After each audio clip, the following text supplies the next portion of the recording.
handle a 13-game road trip to start the season? And who are some of the young defensemen who might break the Islanders lineup? We have that and a whole lot more coming up on today's episode.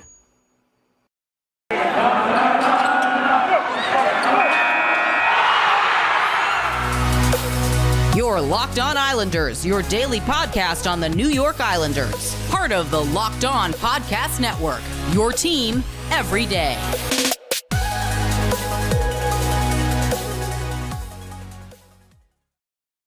All right, everybody, welcome to the midweek episode of the Locked On Islanders podcast. Gil Martin, so glad you could join us and be here with us today as we talk all things New York Islanders, and we have got a lot to discuss on today's episode. We're going to look at three young defensemen who may be able to come in and fill the void. We've talked about the fact that the Islanders don't have a lot of forward spaces available in their lineup, a lot of veterans, no room really for some of the younger guys.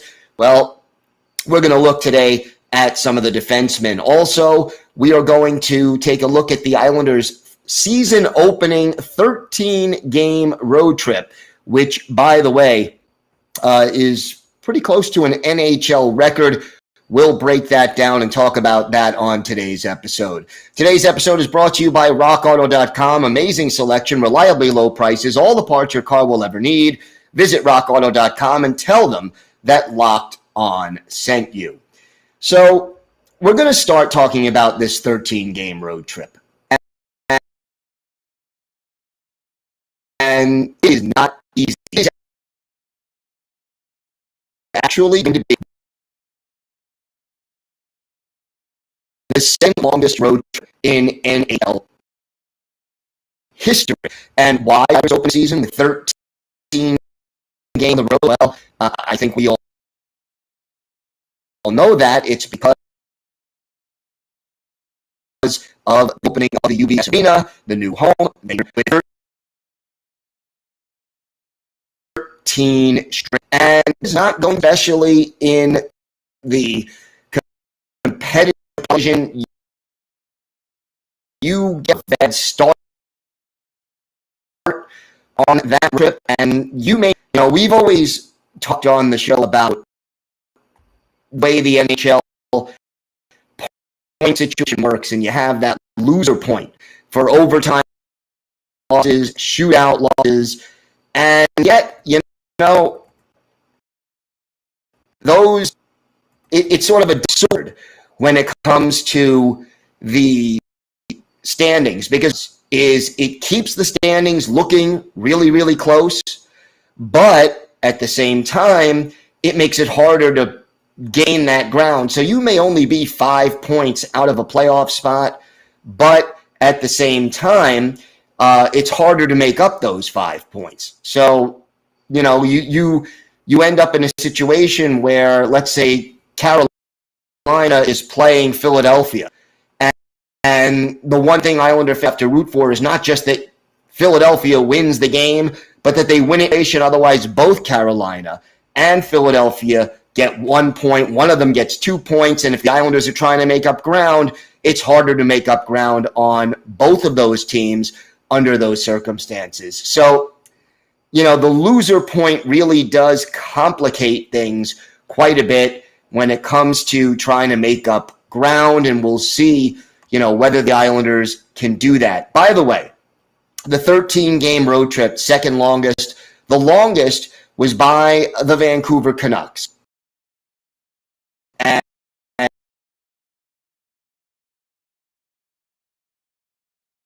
the 2010 Olympic playing, the Olympics. So it was the time for the Olympics, set up time and breakdown time before games were over. And so the Canucks on a 14-game road trip back in 2009. The Islanders 13 will be the new all-time second all-time with that. Here's last year, Others were 11-13-4 on the road. That put them in the league in road. And you go through 13 games. If the Islanders can get 13 points in those 13 games, NHL 500 for those 13 games. And, here's what Lou Lamoriello had to say about it. He said, training camp will be more important than ever as far as getting ourselves in shape. There will be less practice time, certainly during that period of time, because of the amount of traveling that has to be done, almost like when you're in the playoffs. So Lamoriello pointing out that not only is it more of a physical grind to be traveling for 13 straight games, but the team will have less practice time. And that means that they will have to get into shape in training camp. And, here's the other thing, and I guess it is the side when it comes to this road trip. It could be a benefit because it certainly should help unify the team when everything is said and done and push comes to shove. We're going to look at the road trip. It opens October 14th, the season opener in Carolina. Then 2 nights later in Florida. They are off Sunday, Monday, Tuesday, October 19th in Chicago. Thursday, the 21st in Columbus. Saturday, October 23rd at Arizona. Sunday, a back-to-back game in Vegas on September 24th. That's a 10 p.m. Eastern time start. Then a nice little break from the 24th to the 30th. So a whole 5 days off in between games. And then they're in Nashville for a matinee on October 30th. That's just the beginning of this lengthy road trip. Then they're off until November 4th in Montreal, November 6th in Winnipeg, a back-to-back game, November 7th in Minnesota. A few days off, then you go November 11th, Veterans Day at the Devils. So at least the Islanders can come back to Long Island, be close to home, and just have that short trip to Newark. And then a break until November 15th, a Monday at Tampa Bay, the following night at Florida. And that ends the 13-game road swing. Not a lot of short trips. I think the New Jersey game is the only contest that is really, truly local on all of these road trips. So, no Philadelphia, no Washington, D.C., one game against the Devils, no games against the Rangers. Yeah, you got divisional games against Columbus and Carolina, but those are not the really close, road trips that don't involve a lot of travel. You could say Philly, Boston, Washington, New Jersey, and the Rangers would be the 5 teams that really cut down on travel. Only one game like that out of the 13. So it's going to be a challenge. And this team is going to have to come out of the gate equal to that challenge if they hope to put together a solid season this year. I think they can do it. And again, 13 games, give me 13 points minimum out of those 13 games. And I think this team is set up for a lot. When we come back, we'll talk about 3 young defensemen who have a chance to break into the Islanders lineup this year. We've got our Islanders birthday of the day, a very popular enforcer who really made a difference for the Islanders during his time here. We've got that and a whole lot more still to come on today's Locked On Islanders podcast. So, Islander fans, today's episode is brought to you, your friends at Rock Auto. With the ever-increasing numbers of makes and models, it is now impossible for your local chain auto parts store to stock all the parts you need. So why endure the often pointless or intimidating questioning and wait while the person behind the counter orders the parts on their computer, choosing only the brands their warehouse happens to carry?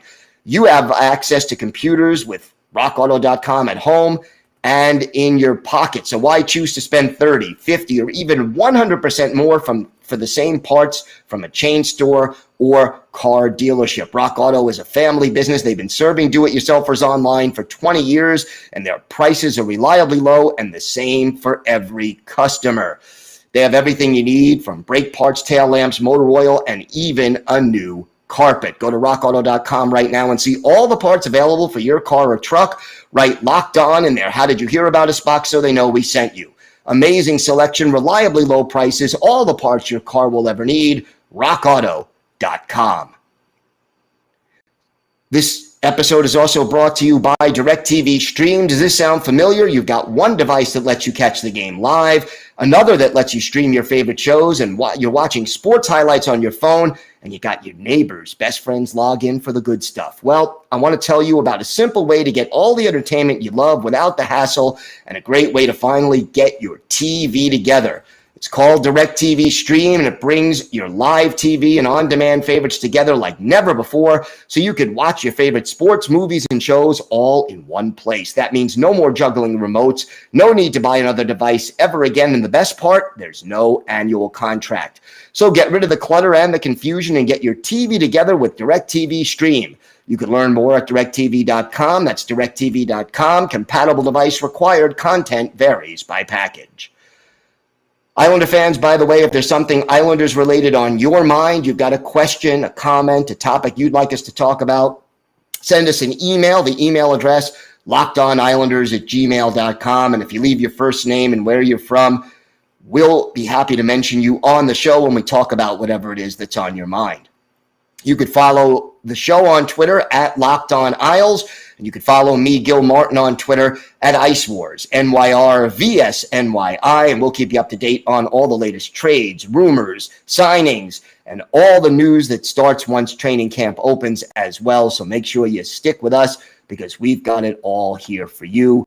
And don't forget, starting next week, we go back to our Monday through Friday 5 days a week schedule. So I'm looking forward, certainly, to that. So we were talking a little bit about and some of the younger guys who could possibly make the team. The Islanders have yet to make a trade after losing Nick Leddy in the deal with the Red Wings that freed up some cap space. Well, 3 guys who could make it. And, to me, you add Thomas Hickey to this, although he's not young, but he is another candidate. The first is Sebastian Aho. And look, Aho only played 3 games last year because he was on the taxi squad. He is at the point in his career where he has nothing left to prove in the AHL, but he has yet to consistently crack the lineup in the NHL. He has played in 156 games and has 105 points. Now that's AHL plus his limited time with the Islanders, and he's good with the puck. He could do a lot of the things offensively that Nick Leddy was able to do.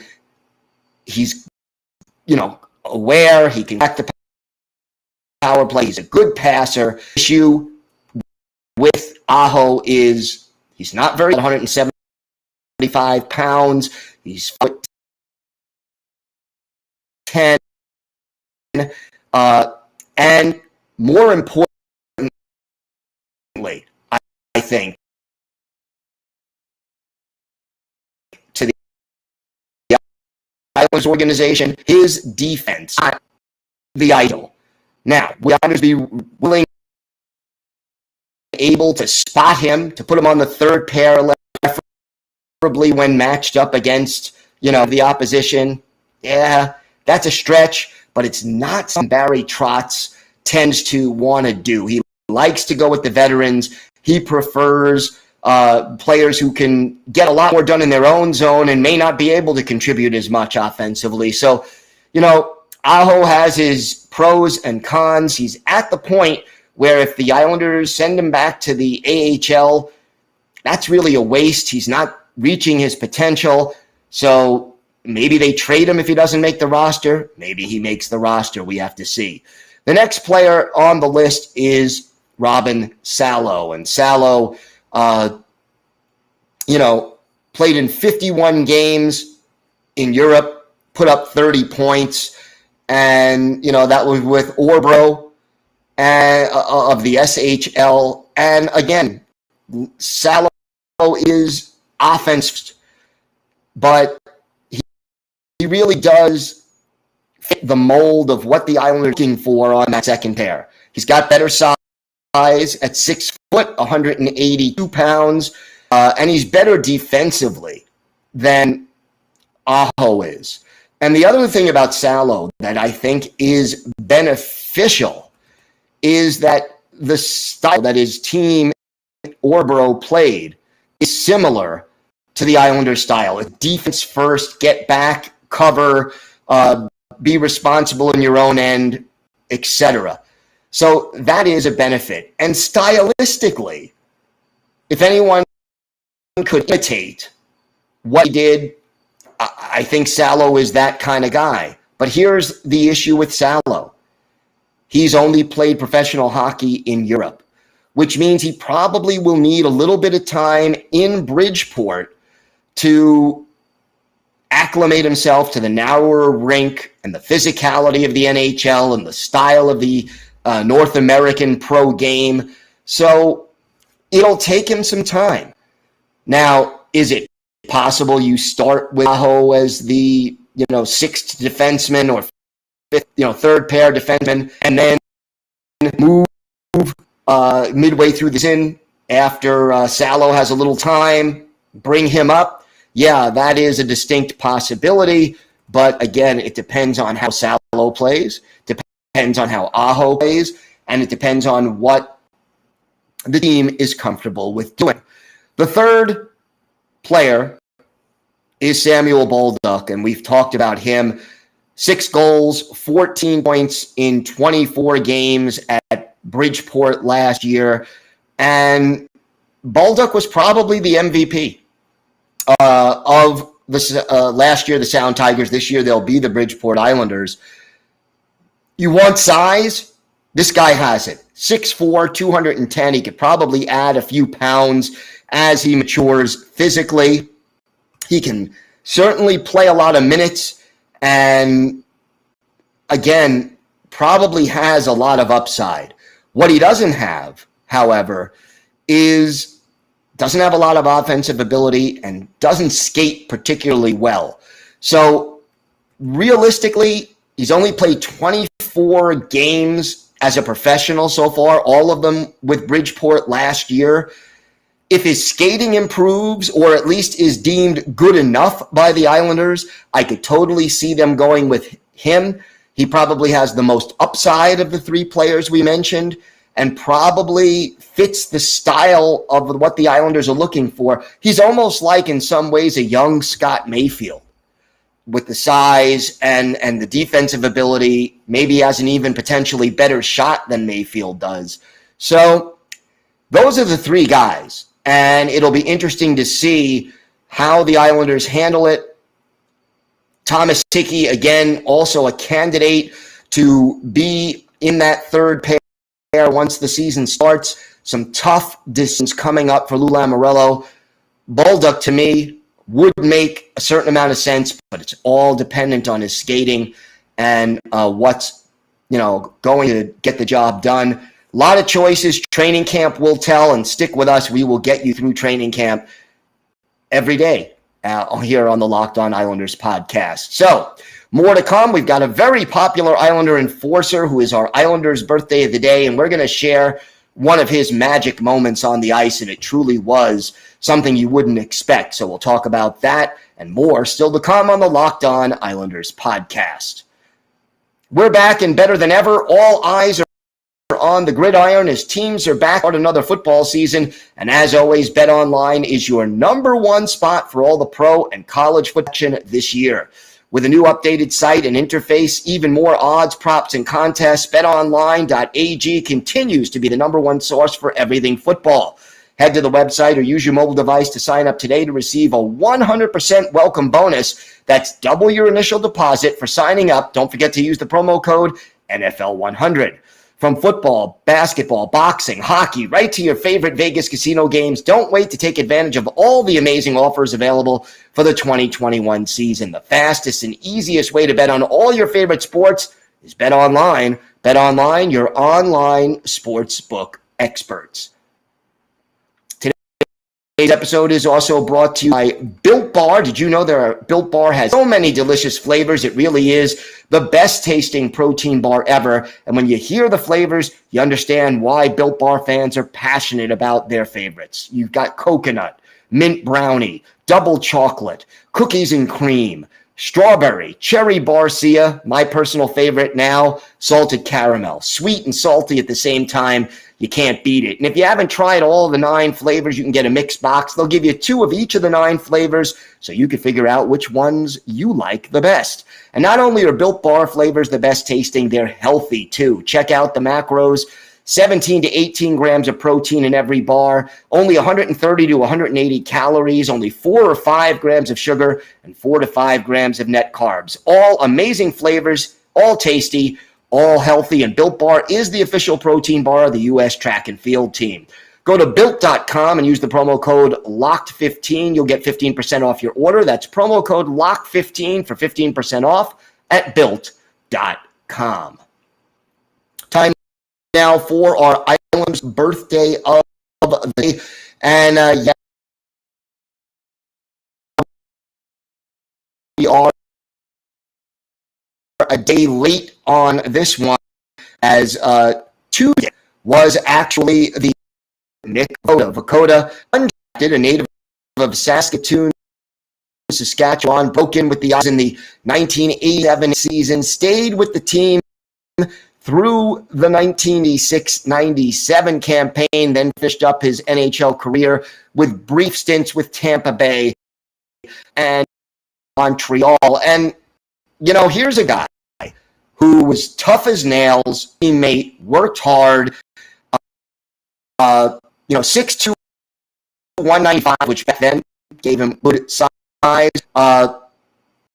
During the 92-93 playoff run, played in 15 games, finished his NHL career, 73 games. Now listen to this: 17 goals, 46 points, 2,071 penalty minutes. So here's a guy who played 573 NHL games and scored 17 goals. So what's the one wouldn't expect from Mick Vukota? A hat trick. Well, if you think he didn't get one, you'd be wrong. Here is a player who scored 17 goals in his NHL career, and 3 of them came in one game. We go to the old Cap Center in Landover, Maryland. Islanders and the Capitals, October 20th, 1989. Islanders go with Glenn Healy in the net, while Don Beaupre was the starter for the Capitals. And in the first period, it's our Islanders' birthday of the day. Mick Vukota getting us started. His first goal of the year, assist to Don Maloney and Gil Thibodeau at 10:08, 1-0 Islanders. But Vukota wasn't done. His second of the year coming at 14:40. Thibodeau, again, the only assist, 2-0 Islanders. Then, less than a minute after that, Vukota completes that hat trick. His third of the year, third of the game. Don Maloney and Gil Thibodeau again with the assist. 15:08 after 20. Islanders 3, Capitals nothing. In the second period, Dean Chenoweth off for cross-checking. Michael Pavanka, his fourth from Scott Stevens. It's a power play goal at 3:40, 3-1. The Islanders' lead is cut, but they answer late in the second period. Randy Wood is third. Jeff Norton and Pat LaFontaine with the assist at 14:05, 4-1 Islanders. But late in the second, the Capitals answer. First, Doug Wickenheiser, his first from Rob Murray and Bill Holder at 15:22, and then with the Islanders shorthanded, Alan Kerr off for cross-checking. Dale Hunter, one's all-time favorites, his sixth on the power play from Scott Stevens and Jeff Courtnall at 17:39, and all of a sudden, it's a 4-3 game after 40 minutes. But in the third period, the Islanders get a power play chance, and they take advantage. Bill Holder off for tripping. Who comes through? Brian Trottier, the future Hall of Famer, his third from Alan Kerr and Jeff Norton at 18:25. Final score, Islanders 5 and the Capitals 3. For our Islanders' birthday of the day, Mick Vukota, 3 goals, a +3, 7 penalty minutes, and 5 shots on goal. The only thing keeping him from the Gordie Howe hat trick was the lack of an assist. Glenn Healy, 26 saves. Islanders out shooting the Capitals 33-29 in this one. So again, we wish a very happy